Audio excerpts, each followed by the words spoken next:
एक लड़की जो घर से वादा करके निकलती है अपने माता से, अपने पिता से, अपने भाई बहन से कि माँ अब मैं घर की सारी परेशानियाँ दूर कर दूंगा, आप लोगों ने हमें पढ़ाया लिखाया है, अब सारी विपत्ति दूर कर दूंगा। इसी सपने को लेकर वह मुंबई जाती है और वहाँ पर एक हॉस्पिटल में नर्स का काम करने लगती है। लेकिन उस कार्य करते वक्त ही उसके साथ कुछ ऐसा घटित होता है, ऐसी घिनौनी हरकत होती है कि वह फिर पुनः लौट कर कभी घर नहीं जाती है। वह हमेशा हमेशा के लिए उसी हॉस्पिटल में ही रह जाती है। नमस्ते, आदाब, सत श्री अकाल, अभिवादन स्वीकार करिए। सौरभ सोशलिस्ट का स्वागत है आप सभी का अपराध की दुनिया में। दोस्तों, अपराध की दुनिया में सच्ची घटनाओं पर आधारित कहानियां आप लोगों के बीच लेकर आता हूं। ये कहानी को रिसर्च करने में काफी समय लगता है, काफी सोर्सेस के माध्यम से, कभी इंटरनेट तो कभी न्यूज़पेपर तो कभी जमीनी हकीकत, फोन कॉल से बात करके आप लोगों के बीच सच्ची कहानियां लेकर आता हूं।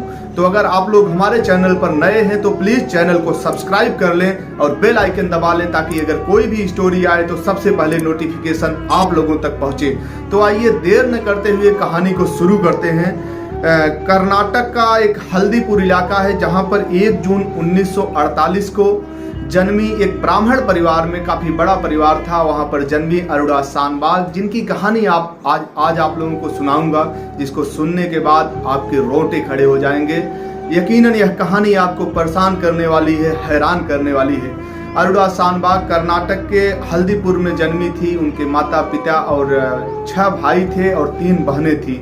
9 संतानों में वह 8वें नंबर की थी। परिवार में सबसे ज्यादा पढ़ी लिखी अरुणा शानबाग घर वालों को कहती हैं कि आप लोगों ने हमें अच्छी शिक्षा दी है, अब मैं जाती हूँ, अब कमाऊंगी और आप लोगों की परेशानियों को दूर करूंगी। इसी सपने को लेकर केजीएम हॉस्पिटल मुंबई, जो पैरोल में है, वहां पर आती हैं अरुणा शानबाग। वह हॉस्पिटल कुत्तों के ऊपर दवाइयों का रिसर्च किया करता है। दवाई मतलब कुत्तों को दवा देकर उसको रिसर्चेस का काम करता है। बहुत बड़ा मेडिकल कॉलेज है, हॉस्पिटल है, वहाँ पर बहुत सारे नर्सेज हैं, डॉक्टर है। अरुणा शानबाग भी वहीं आती है।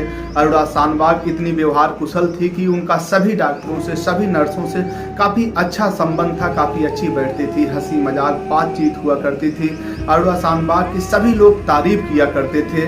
उसी हॉस्पिटल में एक डॉक्टर रहते हैं जिससे उनकी शादी होने वाली थी, सगाई हो गई थी। लेकिन अरुणा शानबाग के साथ कुछ ऐसा घटित होता है। एक दिन 27 नवंबर 1973 को अरुणा शानबाग अपने कार्य को समाप्त करती हैं, अपनी ड्यूटी को समाप्त करती हैं। जैसे ही वह अपना कपड़ा चेंज करने के लिए जो बगल रूम बना हुआ है वहाँ पर जाती हैं, तो वहाँ पर पहले से ही घात लगाकर बैठा सोहनलाल वाल्मीकि नाम का, उसी हॉस्पिटल का कुछ लोग सफाई कर्मी कहते हैं, कुछ लोग वार्ड बॉय कहते हैं, अब जो भी वो क्लियर नहीं है। सोहनलाल वाल्मीकि वहां पर घात लगाकर बैठा हुआ था। वह अरुणा शानबाग के ऊपर हमला कर देता है। जो कुत्ते के बांधने वाली चैन होती है उसी से इनके गले को दबा देता है। दबाने के बाद इनके साथ दुष्कर्म भी करता है। उसके बाद इनकी गले की नस दब जाती है और हमेशा हमेशा के लिए यह कोमा में चली जाती है। कुछ भी बोलने की कंडीशन में नहीं रहती अरुणा शानबाग। जैसे ही हॉस्पिटल वालों को पता चलता है और सबको पता चलता है, वो लोग पुलिस को सूचना देते हैं। पुलिस आती है, सोहनलाल वाल्मीकि को गिरफ्तार कर लिया जाता है। अरुणा शानबाग उसी दिन से जब उनके साथ यह घटना घटी तभी से वह कोमा में चली गई, कुछ भी बोलने की कंडीशन में नहीं थी।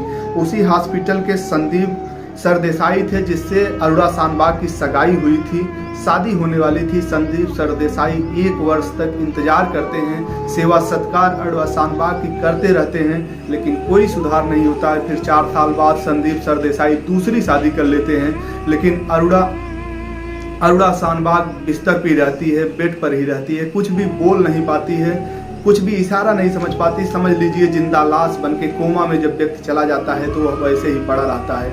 उधर सोहनलाल वाल्मीकि गिरफ्तार होकर जेल चला जाता है। उसके ऊपर आरोप लगे कि वह दुष्कर्म किया था, लेकिन कोर्ट में यह आरोप सिद्ध नहीं हो पाता है और 7 वर्ष बाद ही वह बरी हो जाता है।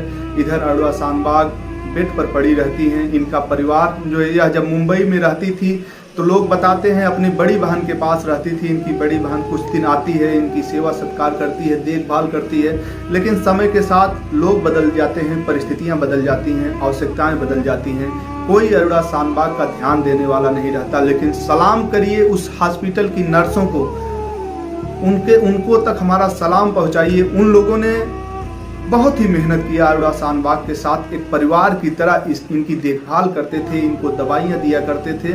मतलब अब तो बिस्तर पर ही है अरोड़ा शानबाग, कुछ कहने की कंडीशन में नहीं थी, लेकिन पूरा एक परिवार की तरह उस हॉस्पिटल की नर्सें इनकी 42 वर्ष तक, जब तक यह कोमा में रही, इनकी देखभाल करती रही। इसी बीच में सन 2009 में एक सामाजिक कार्यकर्ता रहती हैं जर्नलिस्ट पिंकी बिरानी, यह मामला हाईलाइट कब हुआ जब पिंकी बिरानी ने सुप्रीम कोर्ट में एक याचिका दायर की 2009 में कि अरोड़ा शानबाग को इच्छा मृत्यु दे दिया जाए, क्योंकि यह काफ़ी दिनों से बेड पर है। सुप्रीम कोर्ट ने इनकी याचिका को स्वीकार करते हुए सुनवाई किया। सुनवाई करने के बाद इन्होंने कहा कि आप किस बेस पर कह रही हैं, तो इन्होंने कहा कि मैं उनकी दोस्त हूँ, दोस्त के बेस पर कह रहा हूँ कि इनको इच्छा मृत्यु दिया जाए।